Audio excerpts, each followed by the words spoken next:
Tony's Topics. What's happening, folks? Welcome to Tony's Topics. What do I want to get into today? Recently, there's been a string of police brutality involving minorities, and so I basically want to get into that issue.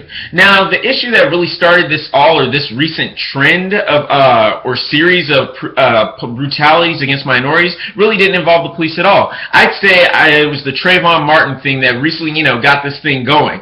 Okay, so let's look at this. Let's look at the Trayvon Martin story because we just need to look at each case on an individual basis to be able to properly assign fault. Okay, so some kid is walking down the street with his bag of Skittles in his pocket talking to his girlfriend on the phone, or whoever. Now, another gentleman drives up in his truck, being a wannabe vigilante, decides to get out of his car armed, and then provokes a fight with this child, this minor, this 17-year-old, even though he doesn't actually catch Trayvon Martin in the middle of any criminal acts. Okay? Because at this point, a lot of America would say, hey, he was a hero because, he stopped him from robbing a bank or breaking into a place. But Trayvon Martin didn't have a crowbar with him. He didn't just, George Zimmerman didn't just see Trayvon Martin escape out of robbing someone's window. All George Zimmerman saw was some kid walking down the street with a hood over his head, on a cell phone, eating a bag of Skittles.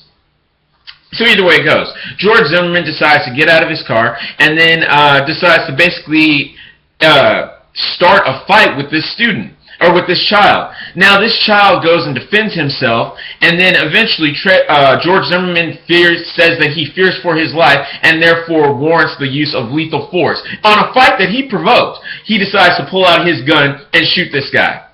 Now, a trial ensues, and somehow the trial finds that George Zimmerman is guilty of nothing and lets him walk completely free. Really, a jury gets together and decides that this man has done nothing wrong. Nothing wrong in getting out of his car, provoking a fight, being armed at the time. Nothing wrong in the fact that Trayvon Martin wasn't even seen in committing a crime at all. No faults at all. Okay. So George Zimmerman walks, and the nation is basically torn up over it because justice has not been served. So what do we need to do to fix this? It's simple. You have to have a retrial. Okay, back in the 90s when Rodney King got beaten by like 6 or 7 police officers, even though the video shows that there were 2 really doing the beating, but there were, like 5 or 6 surrounding him.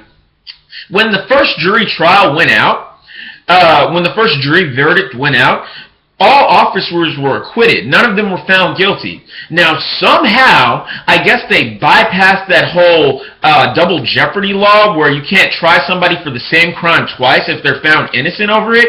They somehow found a way to get around that, and so they retried the officers, and 2 of the officers were found guilty and had to do time.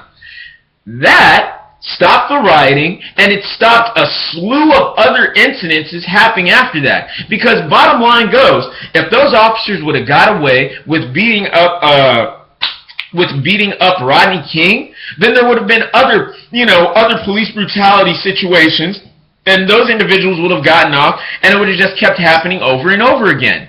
Like it's happening right now, over and over again. It almost seems like once a week you almost can hear a story about police brutality on an unarmed African-American person or minority. When all you need to really do is just have a retrial and put somebody away. There is no form of justice that validates George Zimmerman getting off. All that you've done is really released a murderer. He provoked a fight and then took a gun to a fight. I mean, honestly, maybe back in the Wild West there was some sort of nobility to the fact that, hey, I'm going to meet you at dawn and we're both going to have our pistols. But that's not what this was.